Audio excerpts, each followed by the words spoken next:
संत समाज, धर्म प्रेमी बंधुओं, श्रद्धा मूर्ति माँ बहनों, एक सेठ के घर के बाहर एक भिखारी खड़ा होकर भजन गा रहा था। बदले में क्या मांग रहा था? रोटी।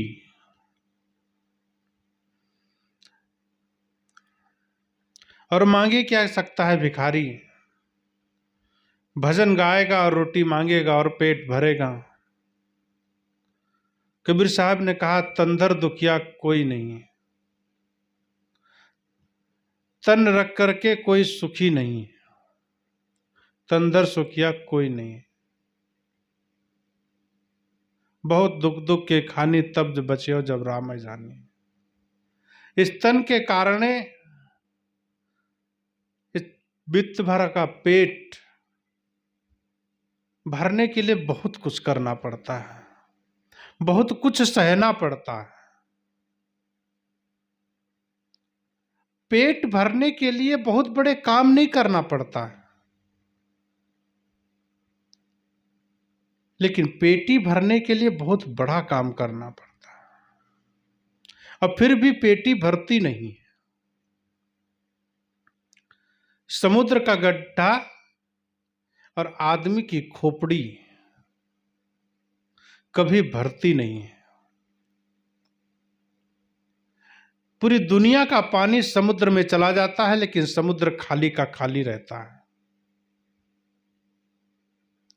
इसी तरीके से आदमी की खोपड़ी बहुत विचित्र है। अरे इस विचित्र खोपड़ी में कुछ भी डाल दो, सब पच जाता है।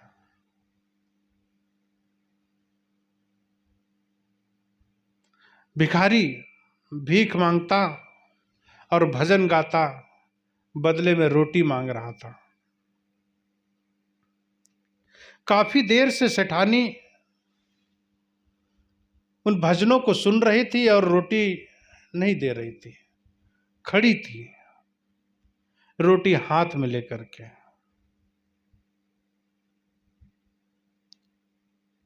हाथ में रोटी और उसके मन में भजन। मतलब भजन और भोजन, इधर भजन चल रहा है भोजन के लिए, भोजन के लिए भजन चल रहा है, भजन के लिए भोजन चल रहा है। दोनों का संबंध बड़ा अटूट है, और अटूट संबंध जिसका होता है उसके लिए बहुत मेहनत नहीं करनी पड़ती है।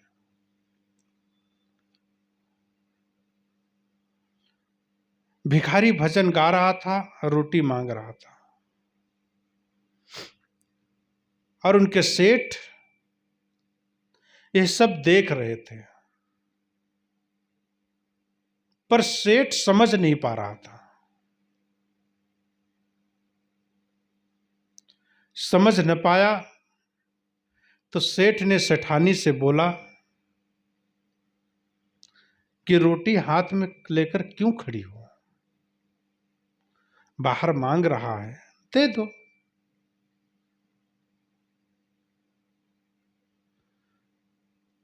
उसे रोटी दे करके छुट्टी ले लो। सेठानी बोलती है, रोटी दूंगी, देने के लिए ही लाई हूं, पर क्या है, मुझे जो भजन गा रहा है बहुत प्यारा लग रहा है, बहुत अच्छा लग रहा है, बहुत सुंदर लग रहा है। अगर उसे रोटी दे दूंगी तो चला जाएगा, उसका भजन और सुनना है।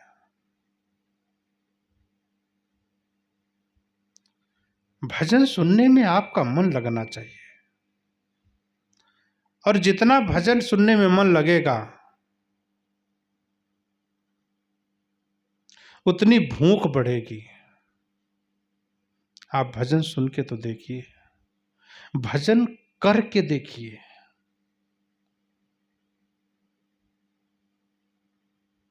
इसलिए भजन और भोजन बहुत जरूरी है। इस शरीर की पूर्ति के लिए भोजन की आवश्यकता है, और मन की पूर्ति के लिए मन की खुराक भजन है, शरीर की खुराक भोजन है। और बिना भोजन के शरीर नहीं चल सकता, बिना भजन के मन ठीक नहीं रह सकता।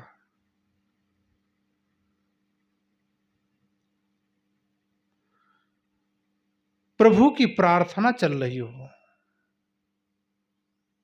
और उस प्यारी लग रही हो,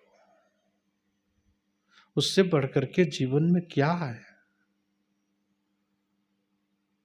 जीवन में कितना भी कष्ट आ जाए, जीवन में कितना भी क्लेश आ जाए,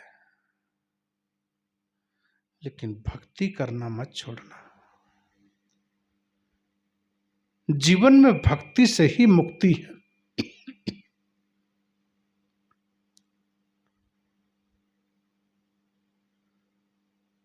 कोई कष्ट आपको आ जाए, लेकिन भोजन नहीं छोड़ते। कितनी भी विपदा आ जाए,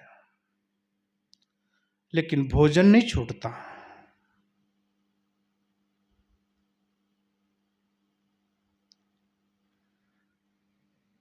क्योंकि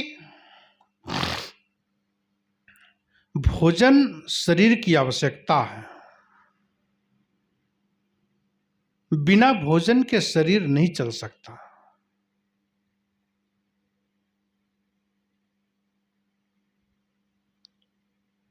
लेकिन मन के लिए भी भजन की आवश्यकता है। जिस तरीके से शरीर को अगर भोजन ना मिला तो शरीर बिगड़ जाता है, मन को अगर भजन ना मिला मन बिगड़ जाता है, स्वभाव बिगड़ जाता है।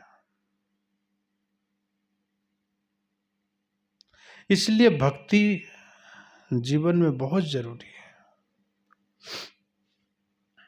भक्ति का मतलब है स्वभाव चेंज होना। भक्ति ही एक ऐसी दशा है, भक्ति का ऐसा एक मार्ग है जिससे स्वभाव का चेंज हो जाता है, जिससे मन तृप्त हो जाता, सुखी रहता है। शांत मन, निर्मल मन किसको नहीं पसंद है? और यह सिर्फ केवल भक्ति से है। भक्ति करे कोई सूरमा, जाति वर्ण कुल खोए। भक्ति कोई आसान है? कोई सूरवीर व्यक्ति होगा जो भक्ति करता है। भक्ति का मतलब है समर्पण। हमारा मन संत गुरुजनों के प्रति समर्पण होना,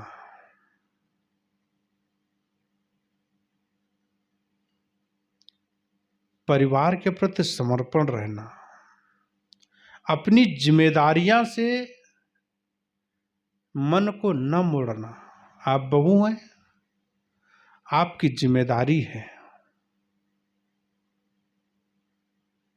और उस जिम्मेदारी को सही नहीं निभा रहे हैं तो इसका मतलब है आप सही भक्ति नहीं कर रहे हैं।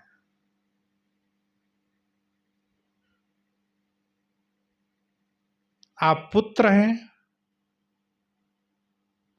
आप पुत्र का फर्ज नहीं निभा रहे हैं,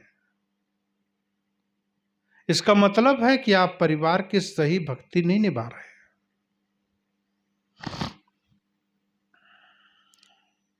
भक्ति का मतलब यह नहीं है कि आप माला दिन भर फेरते रहें। भक्ति का मतलब यह नहीं है कि आप दिन भर मंदिर में बैठ करके पूजा करते रहें। सदगुरु कबीर साहब की भक्ति कर्म ही पूजा है।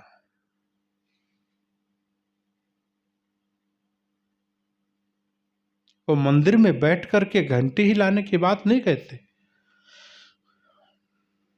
दिन भर पूजा करने की बात नहीं कहते, दिन भर ध्यान करने की बात नहीं कहते।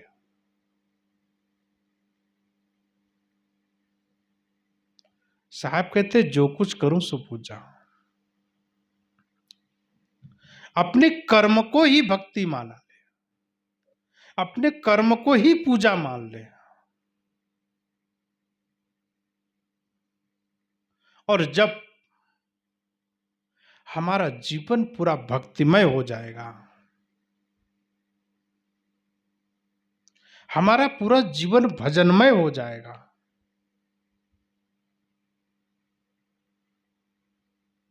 तो हमें स्वर्ग की कल्पना करने की क्या जरूरत है।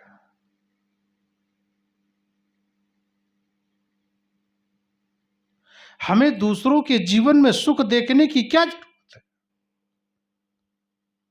हमें दूसरों का धन देखने की क्या जरूरत है, दूसरों का महल देखने की क्या जरूरत है।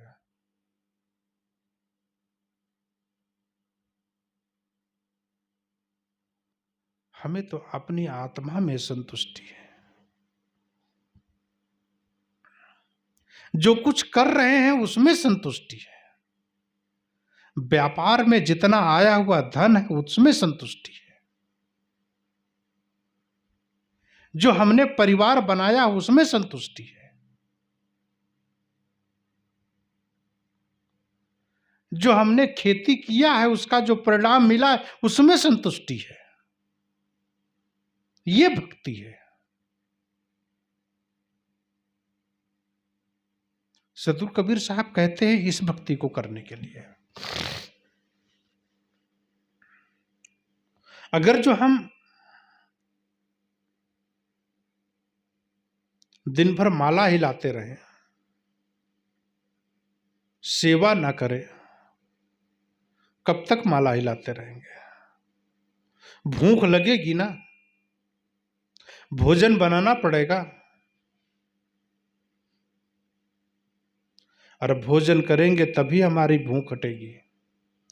इसलिए शरीर की भूख, तन की भूख भोजन से ही मिटेगी।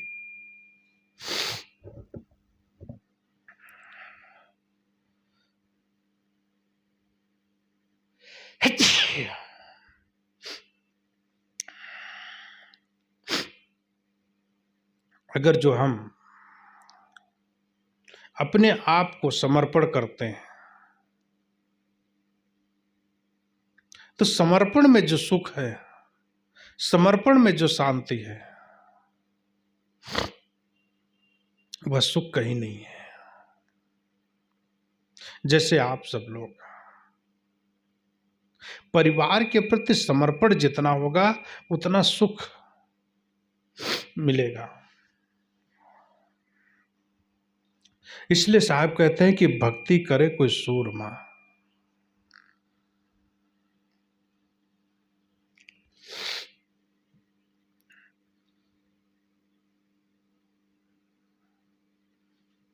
अच्छा व्यक्ति ही भक्ति कर सकता है, और भक्ति करने वाला सूरवीर होता है।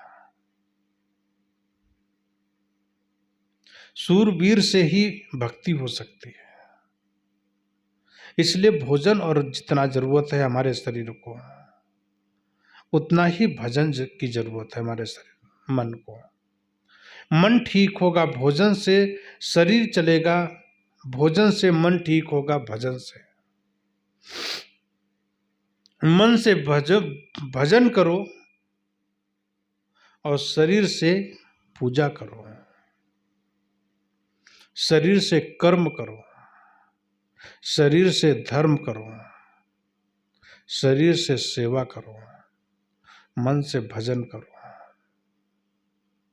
जब एक दूसरे के पूरक बन जाएंगे तो हमारा जीवन सुखमय हो जाएगा, और सुखमय जीवन सब मस्त हो जाएगा।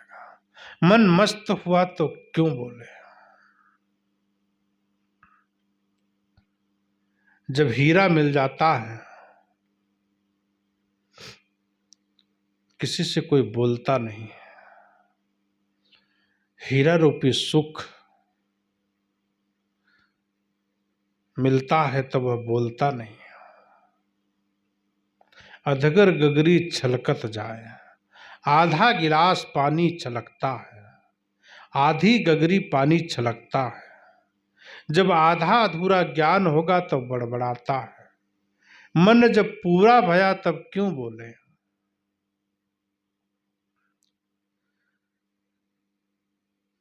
मन में जब भक्ति परिपूर्ण हो जाती है, संतुष्ट हो जाता है, संतुष्ट मन ही सुखी रहता है। इसलिए समर्पण के साथ में संतुष्ट होना बहुत जरूरी है।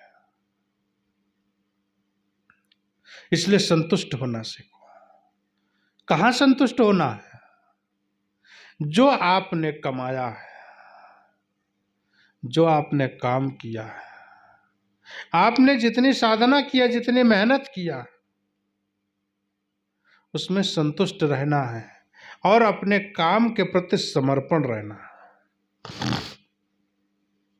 संतुष्ट और समर्पण, भोजन और भजन जितना मजबूत रहेगा, उतना सुख और समृद्धि आपके जीवन में आएगी। इसलिए जीवन को समझो और जीवन को चलने का प्रयास करो। समझ करके जो जीवन चलेगा उससे सुख मिलेगा।